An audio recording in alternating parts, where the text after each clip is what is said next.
Have you ever felt like you're fighting yourself?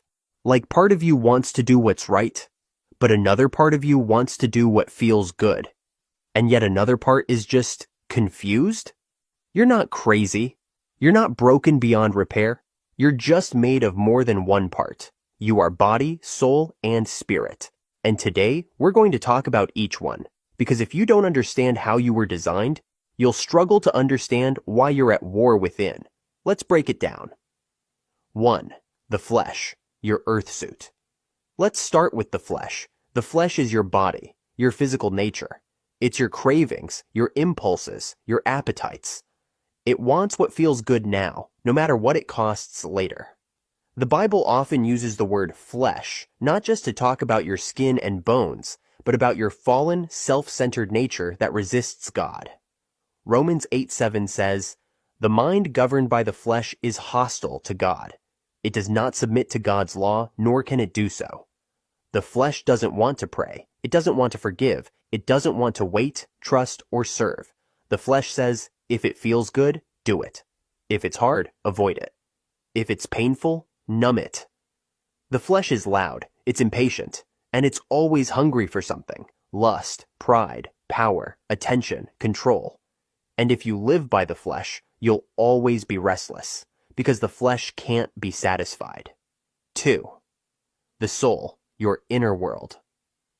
Now let's talk about the soul.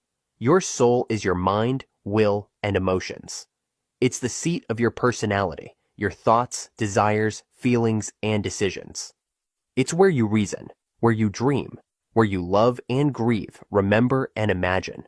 Your soul is you, your consciousness. But here's the thing. Your soul is deeply influenced. It doesn't lead, it leans. It listens to the loudest voice. If the flesh is in charge, your soul will follow into compromise. If the Spirit is in charge, your soul will follow into freedom. That's why the Bible talks about renewing the mind. Because your soul needs to be transformed day by day. Romans 12:2 says, "Be transformed by the renewing of your mind." You don't get a brand new soul when you're born again, but you do get a new master for it, and that changes everything. 3. The Spirit, your God connection. Now for the most important part, your spirit.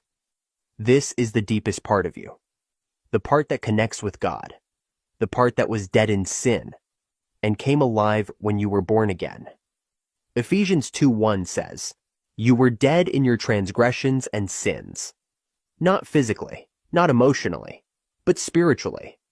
Sin disconnects your spirit from God, but salvation reconnects you. When you receive Jesus, your spirit is reborn, made alive by His Spirit, and suddenly you can hear God. You can feel His nearness. You begin to walk by faith, not just by feeling. Your spirit is where God's Spirit dwells. It's where you hear His whisper, feel His conviction, and carry His power. And the more you feed your spirit with worship, truth, prayer, and stillness, the stronger it gets. So, why does this matter? Because every day, you're making decisions from one of these three places. The flesh wants to pull you backward. The soul wants to figure it out.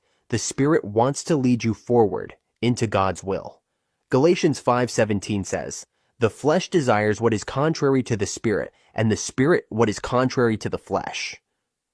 It's a war, and your soul is caught in the middle, leaning toward whichever one is winning. That's why Jesus didn't come just to make your Sunday better. He came to resurrect your spirit so you can finally live the life you were created for. A life where your body serves, your soul submits, and your spirit leads.